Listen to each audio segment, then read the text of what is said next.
Howdy, folks. Pigeon Forge, Tennessee. Sounds of Appalachia and America, and freedom,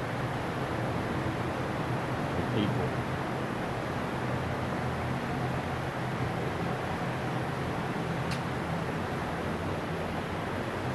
Just sit down, take a seat. Got these things because I want to talk about something. Forgive my rough appearance, my rough voice. It's been a hell of a few days. Closing in on 4th of July, Independence Day, when the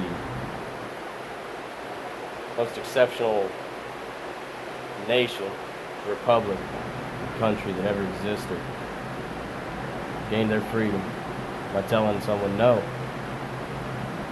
we're not going to tolerate tyranny any longer in any capacity. They recognize that their rights, if you call them that, it's the best way to call them, natural rights, God-given. You don't have to believe in God to understand what that means. And don't for a moment think that anyone who says that means that they think without God that those rights wouldn't be a thing. You say God-given because, well, because God gave us life, we believe. So our life itself is the subject. You have natural rights, inalienable to your soul, your individual. As soon as you're that individual, you can debate that as much as you want. I already know my answer, and I think it's right. As right as I've seen anyway. I didn't come up with the opinion. Excuse the freedom. Excuse the sound of freedom. I'll wait. But yeah, as soon as you're an individual, you possess property rights. The property of yourself, of your mind, your creation, the effects of your actions, your properties. Those are the two foundational things for ethics. And you can't argue against those things. If you try to argue against the concept of property rights,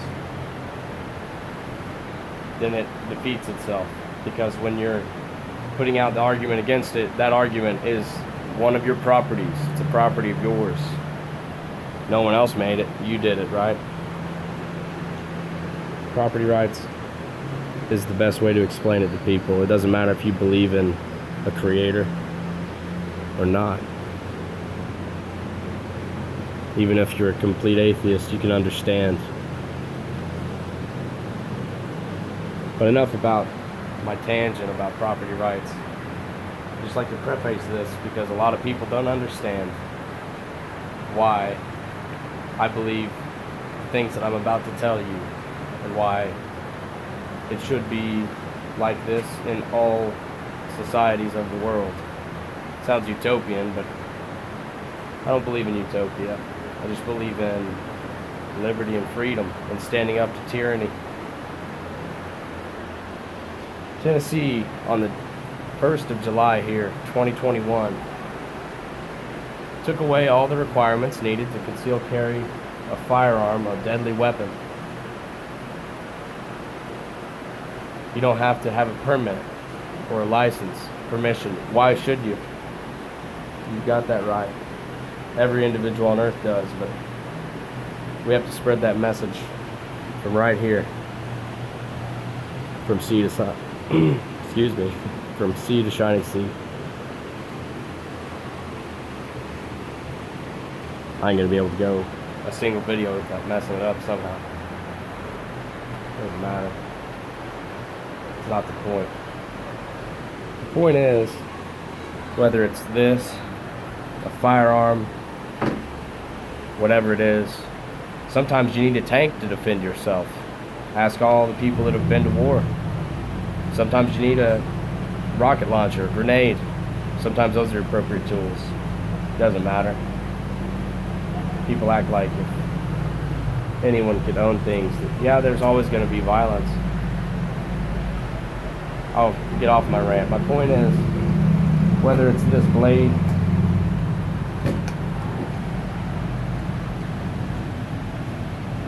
it's a pattern welded Bowie knife. It's not Damascus. A lot of people call it Damascus, but Damascus isn't a pattern welded steel. But whether it's this knife or this ancient arrowhead, it's a rock.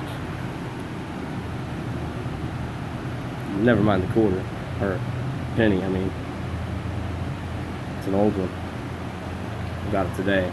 But whether it's that knife or this arrowhead, a rock essentially crafted into a weapon. This is found here in Appalachia. Hundreds, thousands of years ago maybe it was used probably to hunt, but most likely for war. They find so many because this land was a land of war, as humans bring war wherever they're at. You don't find so many arrowheads because they were hunting, because they would retrieve as many as possible. And there were a lot of battles, especially in Appalachia, between native tribes. Kentucky, that word, as far as I know, means land soaked in blood or land darkened by blood. Pretty sure that's why, because of all the wars. Look at that beauty. Look at that beauty instead of looking at me.